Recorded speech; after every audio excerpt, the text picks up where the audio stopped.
वसई विरार परिसरात रात्रभर पावसाची संततधार सुरू होती। सकाळीही पावसानं आपली बॅटिंग सुरूच ठेवली आहे। या पावसामुळे शहरातल्या अनेक सखल भागात पाणी साचायला सुरुवात झाली। नालासोपारा पूर्वेकडील गालानगर भागात पाणी साचलंय, त्यामुळे सकाळी शाळकरी मुलं आणि कामावर जाणाऱ्या चाकरमान्यांना रस्त्यावर साचलेल्या पाण्यातून वाट काढावी लागते।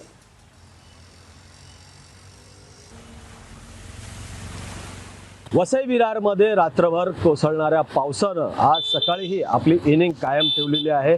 नालासोपारातील अनेक सखल भागामध्ये पाणी साचायला सुरुवात झाली आहे। मी सध्या आता नालासोपारा पूर्वेकडील गालानगर येथील MD नगर या भागामध्ये आपण जर बघितलं तर रस्त्यावर पाणी साचायला सुरुवात झालेली आहे। सकाळची वेळ आहे, त्यामुळे शालेय विद्यार्थी हे आता शाळेत जायला निघालेले आहेत। चाकरमणी हे आता कामावर जायला निघालेले आहेत, त्यामुळे त्यांना रस्त्यावर साचलेल्या या पाण्यातून आता प्रवास करावा लागत आहे। आपण जर बघितलं तर हा शाळकरी विद्यार्थी आता ह्या पाण्यामधूनच तो जात आहे। अशीच अवस्था नालासोपारा, वसई आणि विरार येथील जे सखल भाग आहेत त्या ठिकाणी पाहायला मिळते आहे। सखल भागामध्ये हळूहळू आता पाणी साचायला सुरुवात झालेली आहे।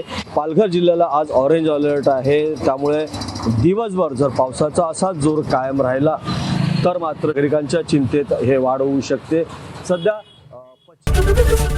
ABP माझा, उघडा डोळे बघा नीट।